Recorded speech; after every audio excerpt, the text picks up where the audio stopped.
Izay zany ny oela fa omeko averiko amin'ny docteur Ketakandrina Rafiction, taliam-panatanteraka eto anivon'ny Transparency International Initiative Madagascar, ny fitenenana izy zany no andrindra ny fotoanantsika zao maraina koa alefa soary ny adieritra école le izy véhiqué. Mankasitraka indrindra Andriamatoa Rakototsiana amin'izay ataoko hoe teny fampidirana sady fanehoana sahady ireo karazana fanontaniana izay horesahantsika androany satria ataoko hoe fanontaniana samy mavaivay samy mieritreritra an'izany daholo isika. Tsy hoe vao tamin'izao fotoan'izao ihany fa efa hatramin'izay hoe ilaina tokoa moa ve zany hoe lanceur d'alerte izany inona no anjara andraikiny eo amin'ny fiarahamonina, inona koa nefa za manokana dia tena manitikitika hoe inona no mahatonga antsika malagasy tsy dia mirona loatra amin'izay hoe fisintomana lakolosy izay na dia betsaka ireo mety hoe zavatra tokony hisintomana lakolosy. Izany rehetrarehetra izany no dinitsika androany fa alohan'ny hanombohantsika dia tiako omena fitenenana ireo mpandray anjarantsika enina mianadahy zany izy ireo ilaza fohy momba ny tenany hoe iza moa izy dia inona no andraikitra sahaniny. Dia atombontsika eo amin'ny Andriamatoa SGN Ministère Justice Mbikery Laza raha ao ianao toa. Ny connexion mantsy moa samy arahantsika malala ihany fa mandeha miverina mandroso miantoka dia indraindray misy latsaka kely. Raha ohatra mbola tsy ao Andriamatoa SGN dia ameko any Tale DRM mamam-bahoaka Fetraniana Rakotondrazafy ny fitenenana azafady. Misaotra indrindra anareo avy amin'ny Transparency International nanasanay Fetra Rakotondrasoava Andrenirina mambahoaka Fetraniaina tale miasana ny régulation des médias eto anivon'ny ministère ny serasera sy ny kolotsaina efa niasa tao anatin'ny tontolo ny asa fanaovan-gazety amin'ny taonany maro ary ihany koa nianatra manokana manodidina ny lafiny fifandraisana iraisam-pirenena dia faly mandray anjara ao anatin'izao adihevitra izao ary miaravantsika rehetra sahady amin'izao fanamariana ny andro iraisam-pirenena ho an'ny demokrasia izao araky ny resahan'ny filohan'ny filankevim-pidantana ny Transparency International teo isan'ny resaka mbola manahirana amin'ny sehatra iraisam-pirenena ty resaka hodiniantsika ity kanefa everiko fa mety ahafahantsika manavatsava ny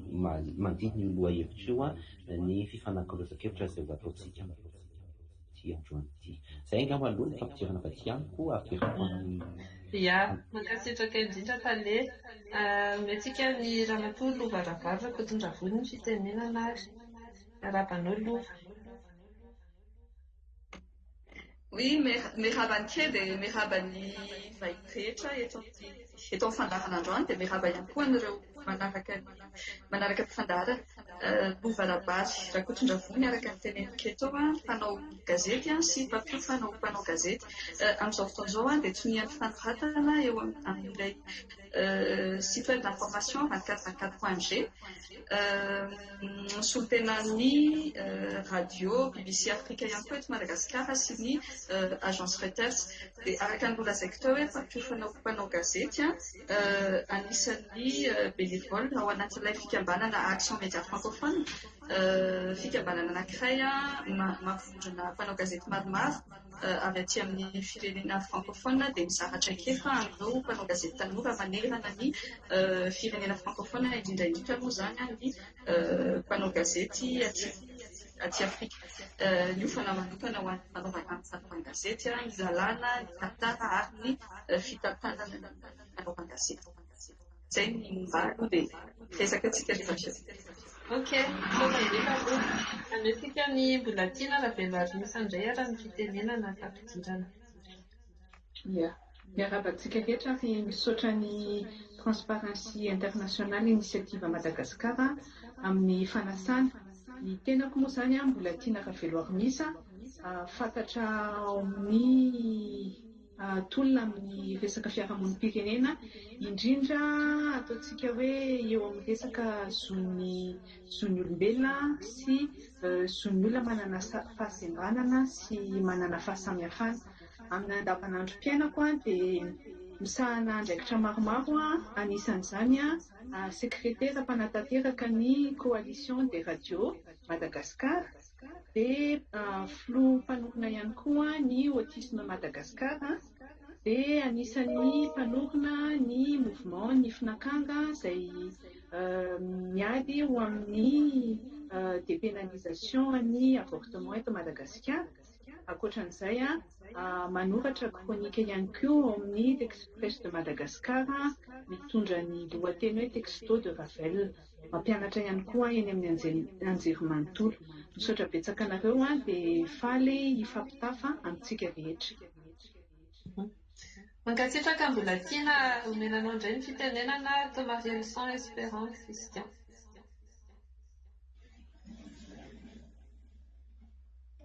Christian, anao fitenenana. Salamadoli. Salam. Allô? Ya. Salamadoli tompoko. Salam. Tenenike teo Thomas Rielson Christian. De Christian zany mifanatsoina anahy dia voninahitra lehibe ho anahy zany ny mandray anjara amin'ity kalo hevitra ity dia misaotra betsaka ny transparency internationale initiative Madagascar tamin'ny fanasana. Dia raha ohatra ka jerena angamba ny anisan'ny farany zandrina angamba ny tenako ny dikan'izany mety hoe kelikely angamba ny traika efa nanako manoloana ny zava-misy eto amin'ny firenena, fa vonona zany ny tenako hanome ny hevitro mahakasika ny tontolon'ny fanabeazana, satria izay moa zany ny sehatra ny andrakitako mpampianatra mpanabean'ny tenako solotena ny syndicat mpampianatra na ny hoe syndicat mpampianatra mpanabe eto Madagasikara. Dia ankoatran'izay zany mpampianatra ny tena mpampianatra teny anglisy, dia misaotra betsaka tompoko amin'ny fanasana, dia mahafinaritra be le hetsika tahaka izao. Ngasoatsika rehetra. Mankasitraka Christian, efa hitako tafaveriny io andray matoa SGN ministeran'ny fitsarana, move afaka manolo tena amin'ny teny fohy ianao tompoko alohan'ny atomboantsika anatin'ny ady-hevitra. Ya, misaotra indrindra ketaka ary miaravantsika namana rehetra izay hiara ifampidinidinika eto moa zany ialana tsily fa tapaka kely ny connexion problème technique. Ny tenako moa zany dia Imbikery Laza, tsara judiciaire ary sekretera général moa zany ny ministeran'ny fitsarana dia faly mifandray aminareo etoana zany. Mankasitraka tompoko ary fanomeravan'ireo namana mpiara-miasa ao amin'ny Bianco ihany koa izay tazako tonga avy eto mankasitraka indrindra na Malinyantra, dia omeko an'Andriamatoa Emile Thomas Razafindray Makandray fitenenana fampidirana teny fohy hoe iza moa ianao dia sehatra inona ny esanao.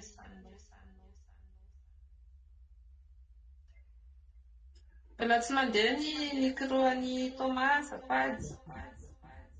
Ny tenako moa dia ny Thomas voalaza teo ao amin'ny fiarahamonim-pirenena miaro ny zon'olombelona, indrindrandrindra miady amin'ny kolokolo ihany koa miaro ny tantsaha eo amin'ny lafiny fananantany, ary indrindrandrindra manampy eo amin'ny resaka insécurité, misehatra indrindrandrindra any amin'ny fiarovana ny zon'olombelona.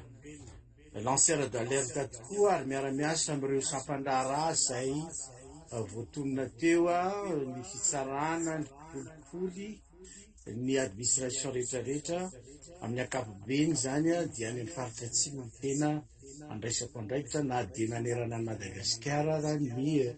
délimitation ny fikambanana ny Tsimbasainy. Izay ngamba amin'ny ankapobeny mikasika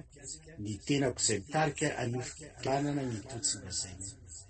Ya, mankasitraka indrindra Thomas, izay no ataoko hoe fampidirana fampahafantarana antsika mpandray anjara mivantana mbola eo moa ny rehetra izay manaraka izay tsy mitsaha-mitombo ny isany ato anatin'ity efitrano kely misy antsika ity,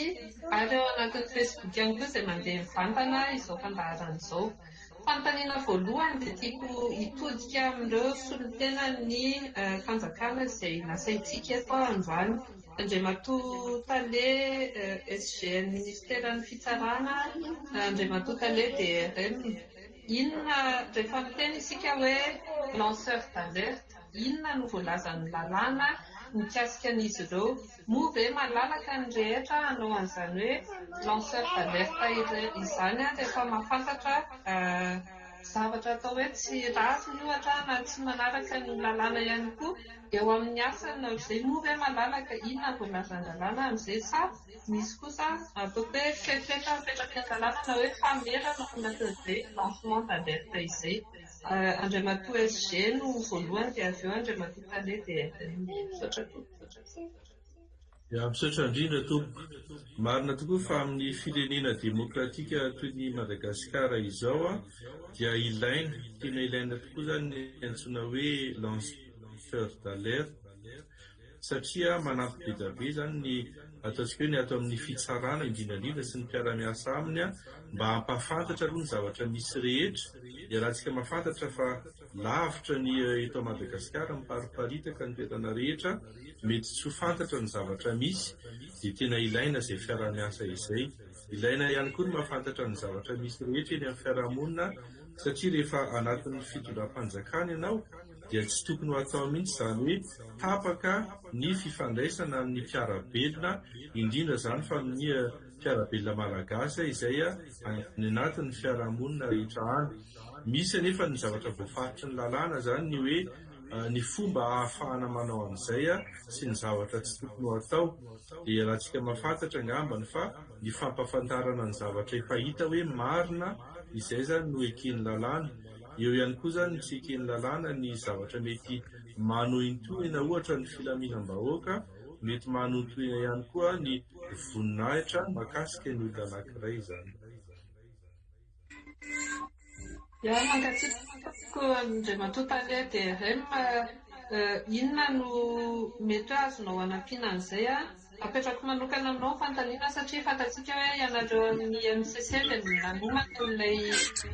lavolan-dalàna mikasika ny zo mahafantatra ihany koa na avant-projet de loi pour l'accès à l'information izay nandrefa ny fiarahamon'ny firenena vitsivitsy anjara moa ny fandrafetana azy zany. Ao anatin'izy io dia misy andalana sasatsasany milaza hoe tsy mahazo, izany hoe misy sazy atokana ho an'ireo izay olona mety mamoaka karazana vaovao na information sasany zany. Dia mifandraika amin'izay ny fanontaniako aminao hoe inona ny mety fakana fanampy miaraka ny voalazan'ny lalàna, hitanao zany nanampy an'ilay voalazana Andriamatoa SG. Misaotra nameny fitenenana. Ny etỳ am-piandohana aloha tia metraka ny amin'ny hoe maneran-tany ary hiatohana anatin'ny lalam-panorenana ny fahalalahana maneho hevitra, ny fahalalahana mitrandraka vaovao, ny fahalalahana ny asa fanaovan-gazety, ny zo azo vaovao na ny droit à l'information ihany koa. Raha miresaka lanceur d'alerte dia veriko fa tafiditra ao anatin'izay cadrage lehibe izay, satria ny lanceur d'alerte raha ohatra ka ezahantsika faritana amina teny tsotra dia le hoe ny resahana izy teo hoe manaitra ny fiarahamonina fa manaitra ihany koa ny mpandray fanapahan-kevitra na ny décideur ny amin'izay zava-misy any ambadimbadika any. Raha miresaka isika ny amin'ny hoe inona ny voafetra, inona ny voasoratra ao anatin'ny lalàna na inona no mety hoe fetra araka ny lalàna, dia miaraka milaza angambantsika ary mety manamafy an'izay Andriamatoa sekretera jeneraly hoe ny lalàna izay misy amintsika amin'izao aloha dia tsy misy manoritra resaka hoe lanceur d'alerte zany. Izay aloha raha ny hoe lalàna na zany ary ny fahalalahana maneho hevitra sy ny fahalalahana mitrandraka vaovao dia misy ihany ireo lalàna izay mikadrena azy na mamaritra azy. Eo aloha ny lalàna izay mifehy serasera amin'ny ankapobeny, izay tiako etỳ am-piandohana no manamarika hoe isan'ny singa manamafy ny demokrasia ilay fahalalahana mitrandra vaovao sy fahalalahana maneho hevitra, izay io lalàna mifehy serasera nasiana fanitsiny io dia ataoko hoe migarantira an'izay fisiana fahalalahana izay rehefa miadina teto amin'ny firenena ny fisian'ilay lalàna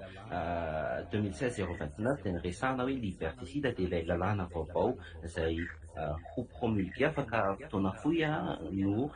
mamerina indray izay fahalalahana izay ary tafiditra ao anatin'izay fahalalahana izay ilay hoe fitrandrana vaovao. Dia manamafy ny resahana Andriamatoa sekretera jeneraly teo hoe ny fanairana dia zava-dehibe ilainy ao anivon'ny fiarahamonina saingy dia fanairana tokony ho atao ao anatin'ny fanajana ny lalàna. Mazava ny voasoratra ny lalàna ohatra hoe ny fanalam-baraka raha ilay fanairana ka mitarika mankany amin'ny fanalam-baraka dia azo tafiditra anatin'ilay hoe fandikan-dalàna satria ny fanalam-baraka na ny diffamation dia fanalam-baraka dia fandikan-dalàna izay. Eo ihany koa voaresaka teo ny hoe manodidina ny hoe secret fanajana ny antsoina hoe secret professionnel izay efa voasoratra mazava anatin'ny lalàna zany hoe fandikan-dalàna ka raha mihoatra n'izay fefy izay ny fanairana dia efa mazava ny voalazan'ny lalàna manodidina izay. Eo ny resaka hoe fanajana n'ilay sécurité nationale, ny fanajana ny fiandrianam-pirenena, ny ordre public. Ireny rehetrarehetra ireny zany no ataoko hoe limity araka ny lalàna dia anantsika aloha hatreto manodidina nyity resaka hoe fanairana ity. Ny amaranako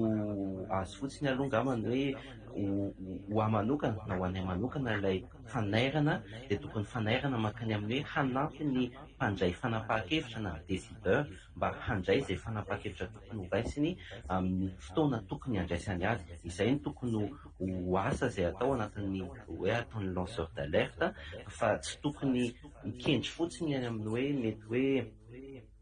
anao fanairana mba hikendrena lohan'olona na hikendrena tombontsoa hafa. Hatreo angamany aloha ke manohy avy eo ihany.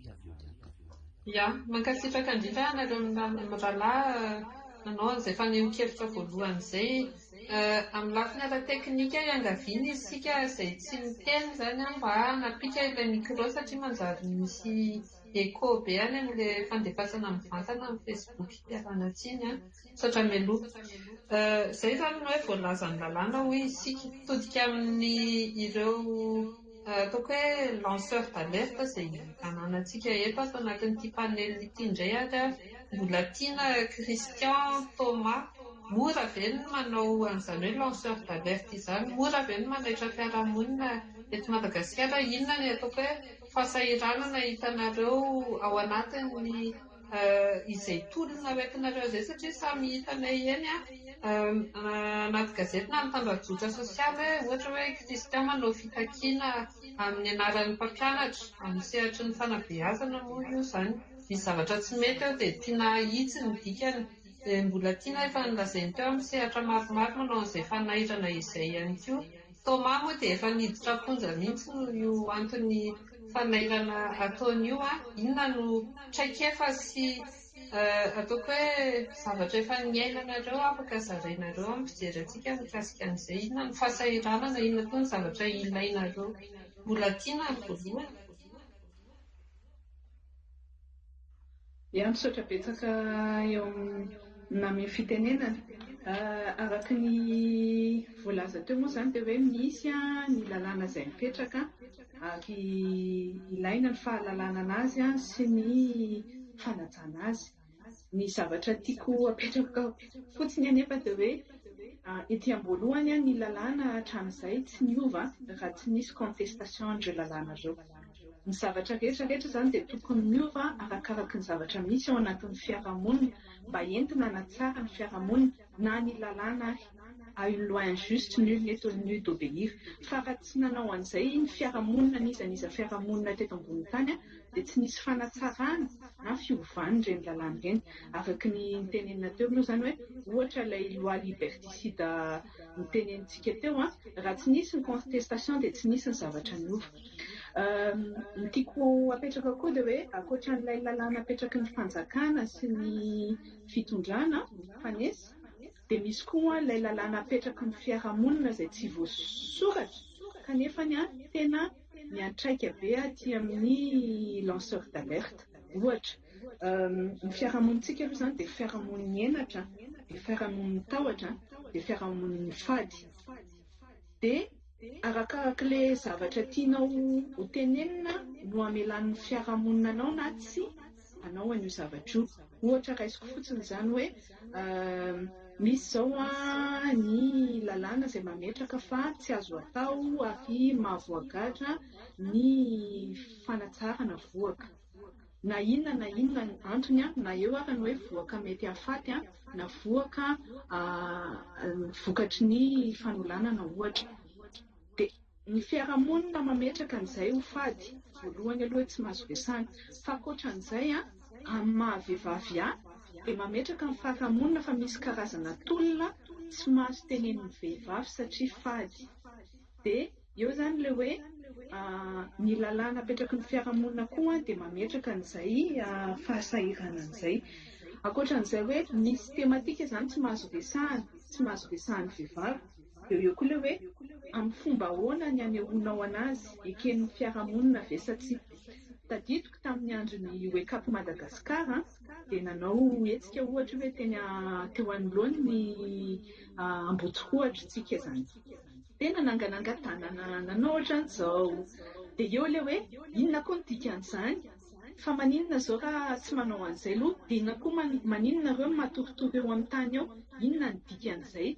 Dia ilay fomba fijerin'ny fiarahamonina mihitsiny zany hoe ianao raha ohatra ka lanceur d'alerte dia efa mitapy aloha ianao zany satria ianao tsisy olona tsisy atao, vehivavy tsisy atao ianao, matoa ianao mandeha mijorojoro eny Antaninarenina miteniteny hoe aza manao tsony banquet présidentiel satria noana ny olona. Dia fahatelo hoe fa maninona raha tsy ohatran'izao fa ohatran'izao, fa maninona mitsangana fa tsy mipetraka, fa maninona ny alahady fa tsy sabotsy. Dia izay zavatra rehetrarehetra izay no mahatonga ny hoe miavitsy ny lanceur d'alerte. Tena marina mihitsy ilay hoe miomby mahitsy ilay lafin'ny namany. Raha ohatra ka misy tolona tokony ho atao dia manosika ny fiarahamonina, fa raha sendra midona amin'ny poto iny dia ianao rery ny mianja anjeo. Izay zany zavatra hita ilay izy tsy hoe za tsy te-hiteny hoe tsy hifanomezantsiny, hifanomezantsiny ilay izy satria misy fanabeazana tokony atao ary mipetraka foana ilay fiarahamonina enatra tsy namelan'ilay malagasy miteny amin'ny fomba maro samihafa. Ohatra hoe ny artista, ohatra ny mpanao gazety, fa tsy hoe rehefa hitentsika dia mitovy foana daholo ny fomba fitenenantsika sy ilay lohahevitra ho resahantsika. Izay angambany aloha ny anjara fampidirana, fa mbola misy maro ihany no afaka ho tenenina mba ahafahan'ny namana ihany koa miteny. Ia, mangatsitraka mbola tiana Christian resaka hoe fanabeazana isika, fanabeazana eo amin'ny lafiny hoe kolontsaina ara-piarahamonina antsika malagasy zany fahaka ny hoe anisan'ny mame antsika tsy hisintona lafilosy ihany koa misy zavatra tokony ho anairana ary ahoana ny fomba fijerinao an'izay ary ahoana koa ny iainanao an'izay hoe lancement d'alerte izay fanairana fiarahamonina izay eo amin'ny asa izay sahanao amin'ny tontolon'ny fanabeazana. Mankasitraka. Misaotra betsaka kely nanome fitenenana. Misy resaka kely angamba ny tenen'ny monsieur le SG nitarana teo non zafady mikasika an'ilay hoe misy zany ireo lalàna tokony ajaina rehefa manao lanceur d'alerte, misy ireo valizy maro isan-karazany raha makasika anay kosa angambany amin'ny maha mpampianatra fanabe ao amin'ny syndicat mpampianatra dia somary manahirana ihany zany ty andraikitra ma lanceur d'alerte ity noho n'le antony be dia be voalazany mbola tena ihany koa teo hoe betsaka ny mamporisika fa rehefa tonga ny tena tokotokoa dia tena vitsy miditra amintsehatra. Zay zany aloha zavatra anankiray tena ngeza be tsara resana ty zavatra ity satria ny olon'ny pirenena tsirairay avy ny ankabetsahany dia mbola tsy mahafantatra ny lanjany ny toerana misy azy amin'ny maha-olo-pirenena zay ary tsy mahafantatra ny hoe inona ny mety ho andraikitra ny amin'ny maha-olo-pirenena zay manoloana ny zava-misy sy tokony hidiry any an-tsehatra ny lanceur d'alerte an'izay. Dia amin'ny mampampianatra fanabe anay izahay zany tsy miala andraikitra zay hatramin'ny farany satria na iza manomboka ty ampitarika fosy fangaro fosy ireo mpitondra taxi, receveur hatrany amin'ny filoham-pirenena dia nandalo teo amin'ny mpampianatra-panabe hafa izany olona rehetrarehetra izany na itsika rehetrarehetra reo raha tsy misy mpampianatra tsika tsy tonga tamin'ny sehatra sy toerana misy atsika tsirairay avy. Izany hoe izahay amin'ny maha-syndicat-nay dia mipetraka ary mandray ny andraikitra anay amin'ny maha-lanceur d'alerte anay ary tafiminay izay andraikitra izay nasarotra ny fanatanterana an'izay zavatra izay. Anisan'ny somary manahirana amin'ity andraikitra tia dia izay fomba fijery izay matetika satria manohatohana ny fitantanana le izy matetika mifanohitra amin'ny zavatra eritreretin'ny mpitantana dia somary manahirana ihany izy ity. Raha me ohatra fotsiny azao ahoana moa no ahafahana anaiko hoe arrêté ministériel ohatra avy any amina ministra anankiray izay manendry olona anankiray ho chef Cisco dia ho foanana chef Cisco anankiray na draine anankiray eo amin'ny toerana anankiray amin'ny alalan'ny note de service. Dia ahoana moa izany no ahafahana angina fotsiny manoloana an'izay zavatra izay raha ohatra ka mila manara-dalàna be le balizy rehetrarehetra ila izany no mijery anay amin'ny fotoan'izay raha ohatra ka izay no mitranga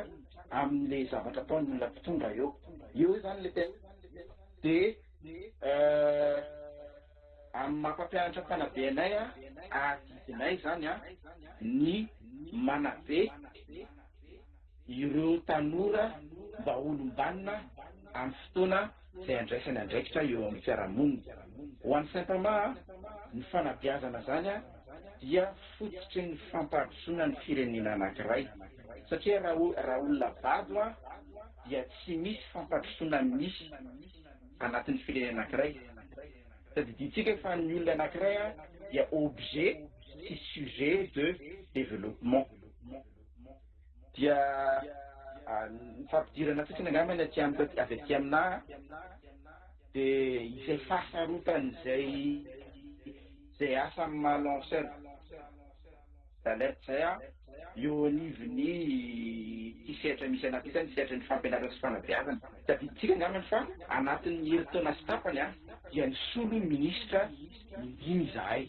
indimy ny solo ministra midika zavatra be dia be izany matoa ny ministra anankiray roa volana fotsiny mijanona eo na telo volana fotsiny mijanona eo inona ny mety anton'izay itsika rehetra no mamary an'izay fanontaniana izay angambany. Fa aminay izany mbola miteny izay hoe somary totoa sy petatoko ny paikady mipetraka aloha amin'izao fotoan'izao mahakasika ny fanabeazana sy ny fampianarana ary ny fanofanana ka izay no mahatonga anay manao alerta mafy dia mafy amin'ireo mpitondra fanjakana na dia matetika ary izay tsy voaray izay hitahitanay izay sy izay fangatahana izay. Dia izay angambany aloha fandraisam-pitenenana avy aty amiko mety hoe miditra en détail kely amin'izay angambany rehefa afaka kelikely. Ia, mankasitraka Christian, mankasitraka. Dia hiditra amin'ny Thomas indray sika. Afaka tantarain'ny Thomas reto namantsika manatrika eto ve amin'ny teny fohy hoe inona moa ilay zavatra nanjoanao dia inona mbola mampazoto anao foana anohy an'izay hoe maha-lanceur d'alerte anao izay na dia efa nidilika tany am-ponja ary ianao. Voalohany indrindra aloha misaotra anareo namem-pitenena mikasika ny fivoana ponja moa dia misy rary no mahatonga lisy. Raha ohatra moa zavatra ara-dalàny dia araka ny voalaza teo ngamba tsy dia isy hiteny tsony ka noho ny fitenenako noho ny fahasaiko miteny dia manelingelina ny hafa matetika izay filazana ny zava-misy izay dia ny fampanginana angamba mety mahatonga an'iny ka mino aho fa be dia be ny mahatsapa hoe misy tsirariny ka ataoko angamba apetrako eo iny fa hotohizako kely angamba le resaka momba ny lanceur d'alerte zay efa atao ary mbola atao. Voalohany indrindra mampiaro zolombelona dia be ny zavatra vohitsakitsaka eto Madagasikara. Mazava ny teny SG teo hoe miparitaka Madagasikara raha tsy ny olo-pirenena tsirairay ny mahatsapa-tena ilazany zava-misy tsy ho takatry ny mpitondra mihitsy hoe inona marina ny zavatra manjo azy. raha nresaka zolombelona fotsiny eto Madagasikara angamba dia ataoko hoe mbola voatonontonona ny isany tsy manaja ny zolombelona Madagasikara. Ny antony dia mbola vitsy ny olona mahasamy teny. Fa ny olana kely fotsiny dia ny hoe na miteny ary ianao dia ela loatra ny fandraisana andraikitra, ela loatra ny fanapahana avy eny amin'ireny tontolo ireny, ka ny vokany lasa mifamadika indray le zavatra mitranga. Raha ohatra resaka zolombelona moa dia angamba misehatra rehetrarehetra ny trangany izay. Vitsy araky ny voalazany namana teo ny olo mahasay satria matahotra izay atao hoe représailles izay. Raha izy fotsiny amin'ny resaka sécurité, misaotra ny gendarmerie, ny polisy mitenena nareo fiarahamonina. Miteny tokoa ny fiarahamonina fa mifamadika le izy rehefa tonga any aminy. Lasa fifanenjehana hoe anareo miteniteny foana, ianareo miteniteny fatany, nefa zavatra angatahany zareo hoe teneno raha misy mety ataon'ireny olona ireny, ampio zahay. Mila ny fiaraha-miasa, atao le fiaraha-miasa ny olana tsy izay tenao miteny iray ny olana. Zay zao resaka sécurité, nefa mahafinaritra raha menonao ny lehibe ny gendarmerie dia apio. Raha sahala aminazy zao ngamba ataoko hoe anisan'ny manampy be dia be mihitsy ny gendarme, manampy be dia be mihitsy ny polisy amin'ny tsy mety ataon'ny dahalo ary ny tsy mety ataon'ny gendarme ihany koa. Fa misy an'izay ataontsika hoe fiarovana be fahatany zay koa indraindray amin'izy ireny ka ianao manao an'le filazana indray ny olana. Raha izy koa zao amin'ny resaka ataontsika hoe kolokolo, eo ngamba dia ataoko hoe manahirana mihitsy ny resaka kolokolo satria ela loatra ny fandraisana andraikitra ny bianco. Atao le izy afa misy herintaona, roa taona tsisy valiny, ary voaingana angamba vao nandefa koa ngamba vao za zao nandefa fitaraina mikasika ny kolokolo, ataona olona tsotra, ataona gendarme, anefa dia tsy mbola nisy fandraisana andraikitra aingana zany, ela loatra le izy. Ka na dia ary zay makivy ny olona amin'le manao an'le lancement na alerte. Raha izy koa resaka fitsarana, ny fitsarana amin'ny ankapobeny anie tsy makany amin'le toerany, ny fitsarana anie tsy mahita ny zava-misy. Ny anjaranay zany dia mba mitondra ny hoe itieny ny marina mio satria zahay tonga le toerana mihitsy. Masala ny vatatena koa matetika dia mandeha any amin'le toerana rehefa hitako misy zavatra misalasala ao. Rehefa tonga any ianao dia mba mitondra amin'ny alalany tsy resaka fotsiny fatao an-taratasy. Raha izaho manokana moa dia matetika tonga dia mandefa ny amin'ireny sampandraharaha eo ny fitsarana reny hoe misy tsy mety ato. Za tsy manao hoe marina ny hafa mangataka kosa mba hajereo akaiky. Raha tsy hiteny fotsiny ako zao tao amin'ny DPI dia nisy tonga tany tokoa ny DPI. Raha tsy hiteny fotsiny ny CSM dia alefany le ny taratasy reny. Ny zava-misy anefa dia ilay olona toroinao izay araky ny fanajana ny atao hoe confidentialité, reny indray ny maheno alohan'ilay fitaraina nataonao dia lasa miteraka an'le reprisay. Ary zay ny nanjoa raha ampifandraisiko amin'le zavatra. Raha ny dénoncé zavatra tsy mety eo anivon'ny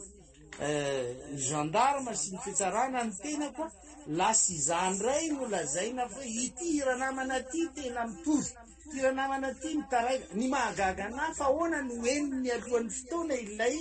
zavatra tarainiko any amin'ny lehibe, any amin'ny ministra, any amin'ireny tompon'andraikitra maro reny, izy indray ny maheno leloko hoe hitanay ny taratasinao. Ary mahagaga fa ny photocopie ny taratasiko mihitsy ny lepelatana ndraikiray. Azy eo mahagaga anahy hoe inona ara zany le atao lancement d'alerte, inona ary le fifanampiana. Fa raha araka voalazan'le zao dia zay mihitsy ny tena rôle mampahafantatra anareo, manampy anareo ary tsy manenjika anareo. Ary zay kosa natria tsy hoe mitady toerana makahala olona, fa ny anatsara n'le fitondrana mihitsy ny kendrena amin'izay zavatra zay. Zay zany zavatra anankiray somary manahirana kely, na dia ao anatin'le hoe fifanampiana le izy, lasa fifanenjena le izy fa tsy ao anatin'le hoe manampy anay ty olona ty. Ny farany ngamba raha izy fotsiny eo amin'ny resaka ataontsika hoe fananatany. Zay averiko fa ataoko hoe tsy dia fantatry ny olona tia tapiny loatra ny tena zava-misy eo amin'le tany. Nohon'izay ary mitranga le zavatra dia mampahafantatra. Za moa tsy dia havanana loatra amin'ny resaka violence, fa ny aloha ny miteny sy zavatra misy ny any mampalaky ahy. Ka raha teneniny reny dia ianao indray ny mahazo menace. Ka za moa tsy hoe kivy satria manana didy amin'ny tanindrazana isika, ka na dia fantatro ara indraindray ny fetraikany na dia fantatro ara ny vokatry zay. Za tsy miteny hoe izy rehetrarehetra fa misy kosa aloha tokony andraitra tena miresaka mibitsibitsika amiko mihitsy ara hoe aza ho tenenina ara zay Monsieur Thomas fa aleo fa hojerena aikaiky raha masala am'izany no fomba fiasa mety tena miakabiazany ny sasany dia ny zavatra ataony dia hoe izy ho be teniteny io ka raha ohatra ka tsy misy fifanampiana tanteraka eo amintsika eo aminareo zay mpitondra sy zahay zay atao hoe mpanaitra ty ambadika tya dia lasa fahakiviana ho an'ny olona ny zavatra mitranga ka raha mampirisika ako hoe engane mba ho tena arabaky teny reny faliriana ataon'ny ady mikolokolo reny fa ny ady mikolokolo moa ny tena mampirisika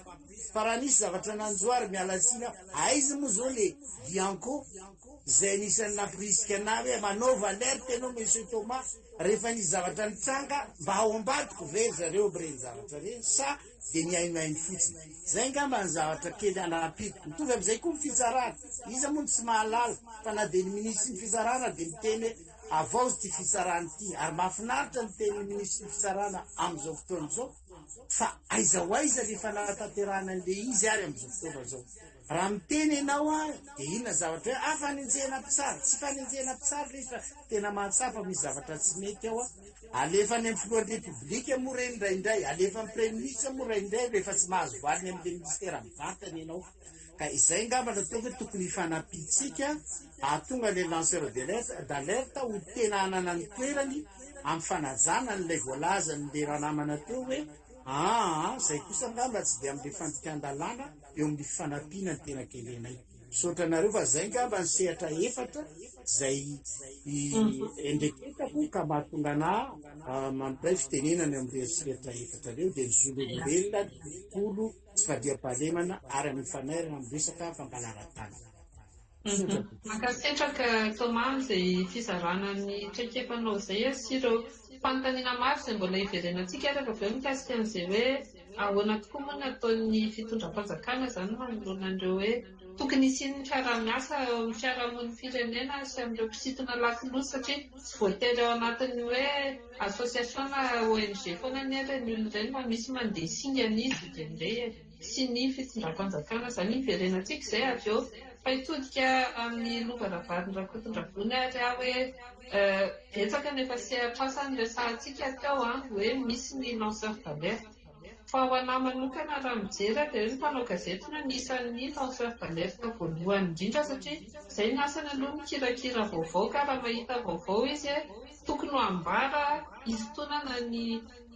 fisainan'ny tompona andraikitra sy ny vahaolobe ihany koa izy ny lanceur d'alerte voalohany kanefa ve tena manao an'izay ny mpanao gazety malagasy ankehitriny sa mety navy ny sakana izay atao hoe misy ao anatin'ny fanatanterahana izay asan'izay izay ataon'ny TA eto Madagasikara moa araka ny fantatsika izao dia manana ilay tambajotrana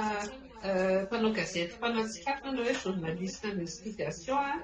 dia sahirana izy ireo indraindray mikaroka vaovao aloha voalohany indrindra manahirana faharoan'izay amin'ilay famoahana an'ilay vaovao mihitsy raha hitantsika rehefa mamoaka artikla izahay na tahaka an'izay dia misy mpanentsika aloha misy fanaratsiana sy fanasiketana maro samihafa eny amin'ireny tambajotra sosialy ireny zavatra tsy atao makivy izany fa fomban-javatra ihany kanefa izahay mety tsy kivy amin'izay satria efa zatra an'ilay izy araka ny lazaintsika teo hoe mety kivy ny olona sasany izay mbola tsy zatra misedra n'izany rehetrarehetra izany ka tsy te hisintona lakiloha intsony mety misy mpanao gazety koa tafiditra ao anatin'izay hoe fakivin'izay tsy haiko ahoana ny hevitrao lova mikasika amin'izany rehetra izany.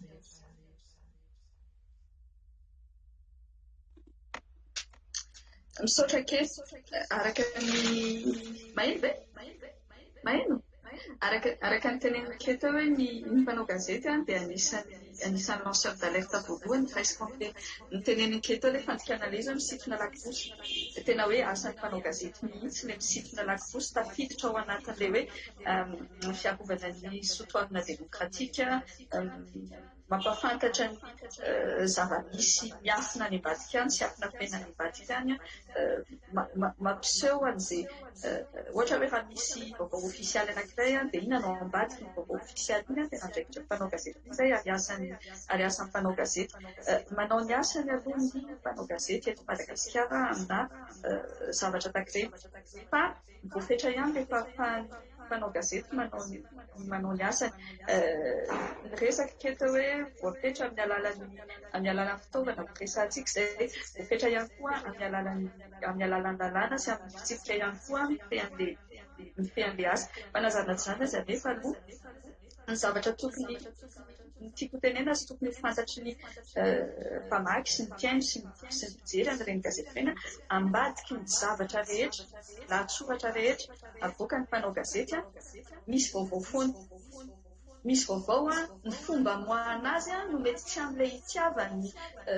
raha iresaka tsika hoe mety tsy amin'ny itiavany mbola tiana ravelo misy azy ohatra satria misy fomba moahany mpanao gazety azy satria indraindray ny mpamaky sy ny mpiaino sy ny mpijery dia tiany hoe tonga dia hivatravatra ilay mpanao gazety mamoaka an'ilay vaovao avy hatrany ilay mpanao gazety tonga dia hanonana anaran'olona avy hatrany ilay mpanao gazety dia hitifitra olona eo mila fijerena izay zany hoe tsy voatery atao alahulona zay vao misitona anankiroa fa mila jerena hoe inona na tsy ny any ambadika ilay vaovao akory azy fa ao anatin'ilay vaovao misy matoa izy mivoaka amin'ny gazety aloha raha ny izy dia misy intérêt public foana zay ao anatiny tokony zay aloha ny fitsika misy intérêt public misy intérêt général foana ny zavatra avoakan'ny gazety ka mila jerena zany zay satria indraindray le nalahatsoratra tsotra kely fehezanteny anankiroa fehezanteny anankitelo brève ny filazana azy fa na brève aza indraindray no mivoaka dia tsy mahafaly olona misy olona mahita an'ilay zavatra ao ambadika ilay izy dia miantso izy hoe fa ahoana no manao an'izao ianareo zany hoe manao ny asany aloha ny mpanao gazety eto Madagasikara misy mpanao gazety manao ny asany eto Madagasikara ny resaka teto tamin'ilay hoe misy fanisakana foa nefa dia misy ny resakitsika teo hoe misy ny lalàna mazava ho azy fa tafiditra ao anatin'ny fitsipiky ny asa fanaova-gazety ny fanajana ny voninahitry ny olona anankiray ohatra fanajana ny olona anankiray tsy tokony hisy ny fanontsoinana ny filaminam-bahoaka misy ny lalàna petraka misy ny fitsipiky ny asa fanaova-gazety tsy teny akory ary hoe fetran'ny asa fanaova-gazety na fetran'ny famoaham-baovao reny fa fitsipiky ny famoaham-baovao dia manaraka ireny mpanao gazety fa na izany na tsy izany misy ny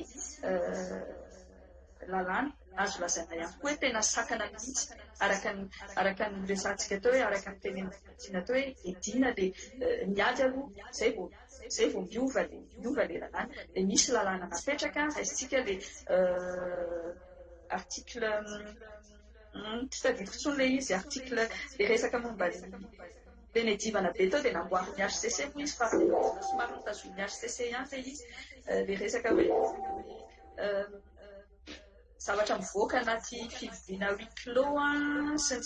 sisa zavatra takireny zao reny moa ohatra nomeny toritony HCC zao resaka parlement fa iny tsy voatery ny resaka parlement fotsiny fa na resaka fivoriana anaty conseil des ministres azy ohatra anaty conseil des ministres na anaty conseil de gouvernement mivoaka ny vaovao andalana kely anankiray fotsiny resana hoe nofidiana ity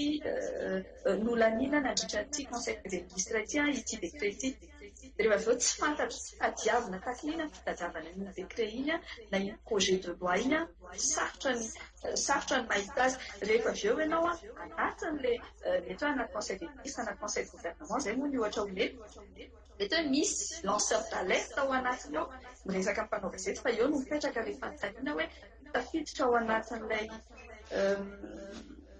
article andraso tadijereko vetivety izy tao tafiditra ao anatin'ilay article tsy tokony tafiditra ao anatin'ilay compte rendu tsy tokony iresana ve satria ny conseil des ministres zany à huis clos dia tsy tokony iresana zany satria tsy nahazo autorisation tamin'ny fiadidinan'ny république ohatra ny famoahana an'iny fa ty ihany nahazo alalana tamin'ny fiadidinan'ny république dia azo enjehana ve zany maha ilay mpanao gazety mamoaka ny atsipiriany didim-panjakana ohatra navoaka tao na ilay lanceur d'alerte loharanonvaovao ilay mpanao gazety namoaka ilay didim-panjakana, namoaka ny atsibolia ilay didim-panjakana tao anatiny. Izay nanankiray izany hoe indraindray tena ilay lalàna mihitsy no sakana amin'ilay asa.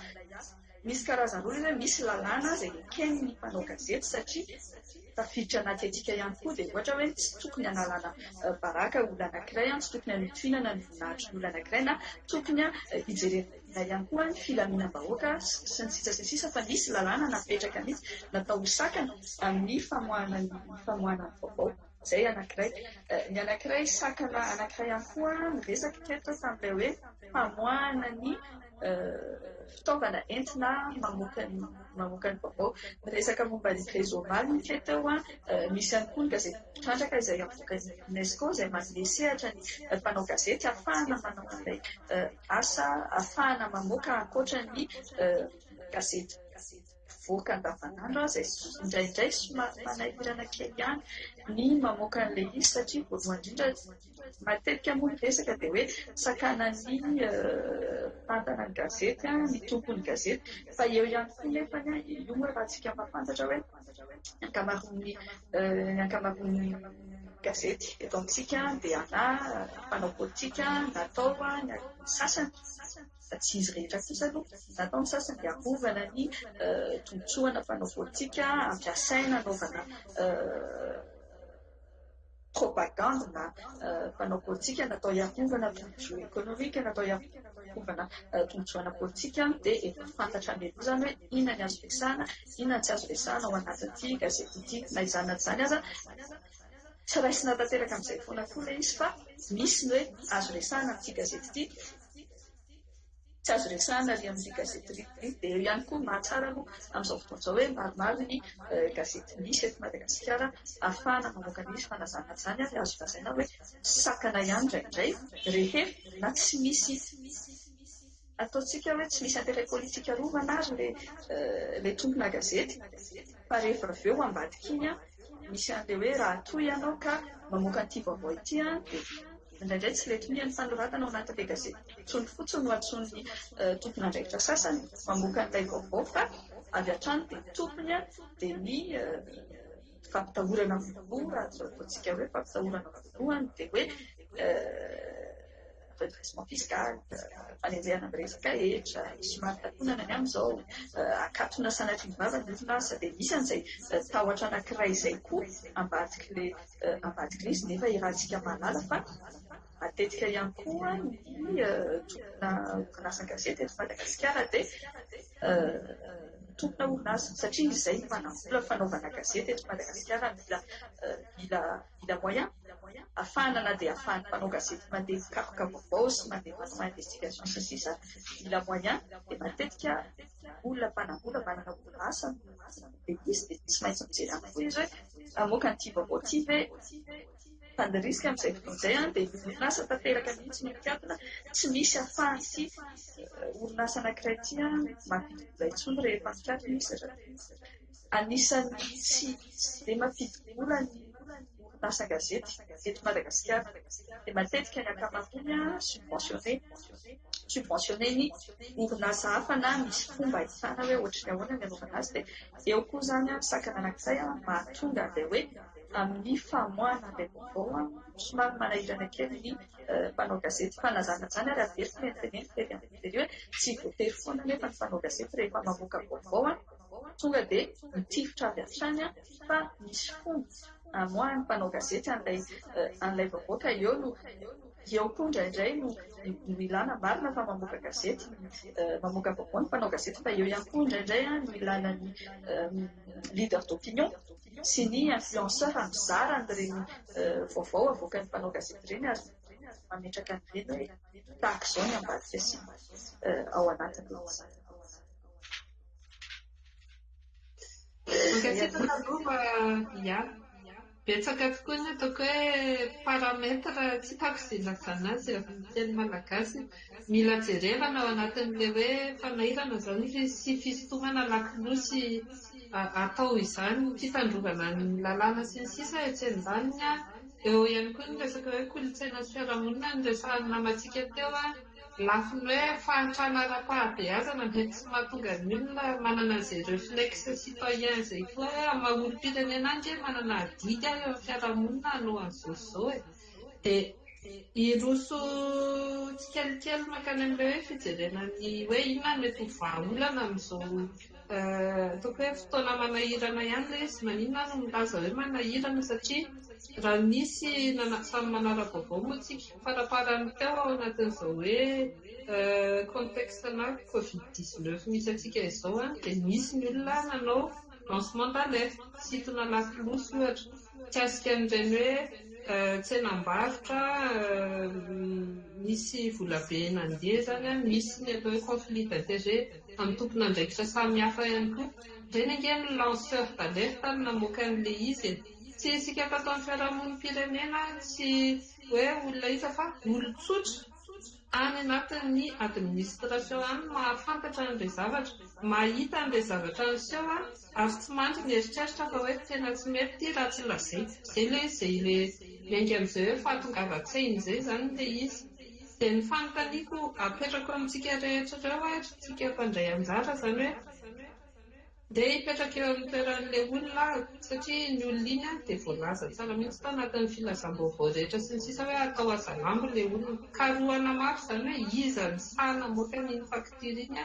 iza ny fototra eo savorivorina terak'ilay lancement d'alerte io dia matahotra ny olona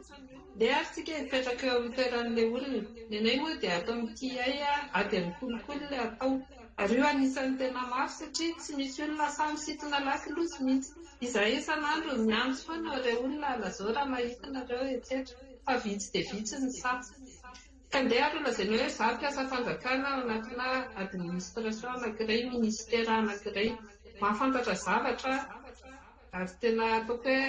zavatra mipoaka be mafonja zany na amin'ny resaka hoe vola io na andraikitra sy ny sisa mety hoe misefo misy zavatra maloto be nataony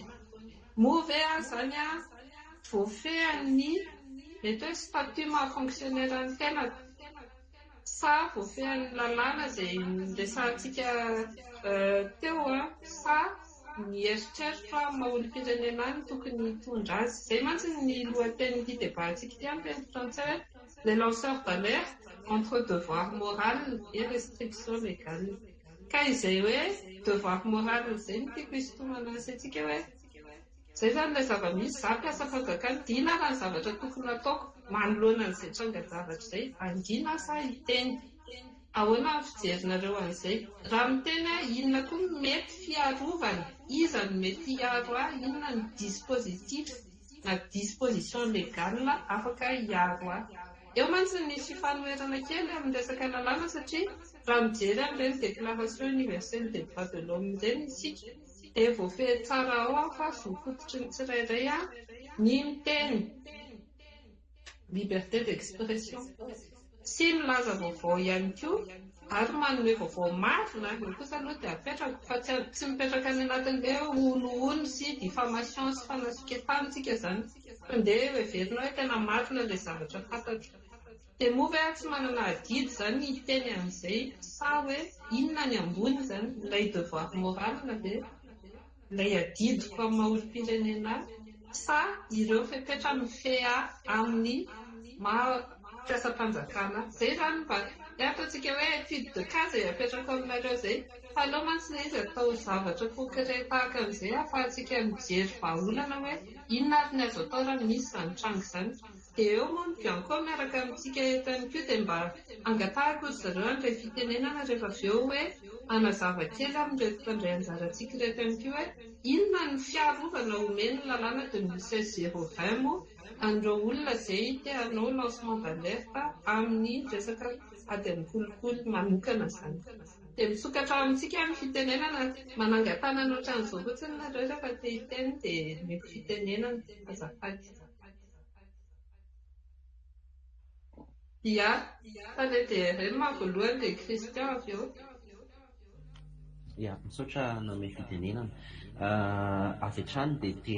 andehany amin'izay resanao izay hoe terre à terre étude de cas